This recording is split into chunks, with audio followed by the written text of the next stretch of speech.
Grocery prices are constantly on the rise, and believe me when I tell you that we are feeling it in our budget too. That's why I put together a free meal plan for the week that only costs $75 in groceries. Following a meal plan like this can reduce your monthly grocery bill to just $300 a month.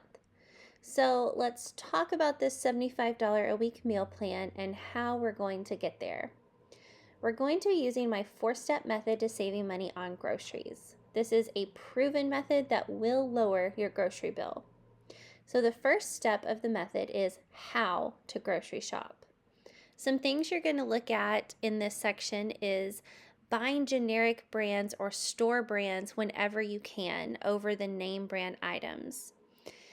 Another thing you want to look at is using coupons, your store's loyalty program, or shopping the sales. You also want to avoid purchasing any prepared food. So, for example, vegetables that are pre-chopped for you. That would be a prepared food, and those are always going to come at a higher price point.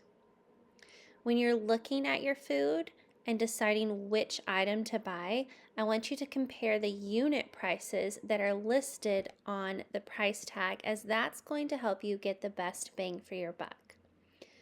And finally, when we're talking about how to shop for your groceries, I want you to remember to check the bottom and the top of the shelves when you're looking for a product. Everything that is at eye level for you, that is the easiest to see as you're walking by, is typically going to be more expensive than the items that are on the top of the shelves or the bottom of the shelves. That's where those more affordable items will be. The second part of this 4-step method is all about where you do your shopping. So obviously, you want to be able to get to discount stores whenever you can if you have them available in your area. For example, this would be something like an Aldi's.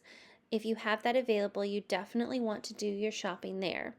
However, you don't always have that available. It is still important to pay attention to where you shop. You want to avoid shopping for your groceries somewhere like Target, Walgreens, CVS, or your local corner store. The prices at those type of locations are always going to be higher than if you just go to your local grocery store. Now, if you live in a more populated area and you have multiple grocery stores to choose from, for example, you have an H-E-B and a Kroger and a United and, then it wouldn't hurt to take a look at a few of your staples and see how much they cost at each store. That way you know for certain where you are getting the most affordable groceries. Part 3 of this 4-step method is all about your meal plan. I've put together a free meal plan for you to download that's going to be linked in the description box below. You can follow that meal plan exactly as it is, or you can just use it as a guide to build your own meal plan. You can also increase or decrease the amount of food that is listed in that plan based on the size of your family. But the most important part for step 3 of this method is that you create a meal plan. Some things that you want to consider while you're writing out your meal plan is what meat is on sale. Now, of course, that depends on your family's dietary preferences, but if you do eat meat, it's always a good idea to start with seeing what meat is on sale, because that's usually going to be a higher cost in your grocery bill, is the meat. A few other things to think about when you're making your meal plan is to plan for things you know your family will actually eat and enjoy. Always make a plan for leftovers, because those can generally be lunch the next day or a dinner later on in the week. And also use the food that you already have on hand.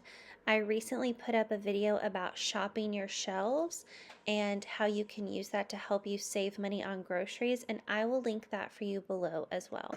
The 4th step in this 4-step method is to make your grocery list. Now, the meal plan that I have created for you that's linked in the description box already has a grocery list made up, but if you're changing anything on that meal plan, or if you're just creating your own meal plan, you're going to need to write out a grocery list. So while you are writing out that list, think about how you are only going to buy the things on that list. You don't want to make any impulse purchases while you're at the store. You're only shopping off of what is on your list. Also, it's a great idea to look online at the different grocery stores available to you if you're able to do that, and you can get an idea of where some of the more affordable prices are before you head out the door to go do your shopping. So, just to quickly recap, the 4 steps in this 4-step method are to pay attention to how you are shopping at the store, where you are shopping, making a meal plan, and then making a grocery list that is based only on that meal plan. To download the free meal plan grocery list, plus get a list of 50 budget friendly recipes ideas, click the link in the description box below. And let me know in the comments if you have any additional tips for saving money on groceries so that we can all work together and combat this crazy inflation that we're experiencing right now. Thank you so much for taking the time to watch this video. I hope that you found it helpful, and I will see you in the next one. Bye, y'all.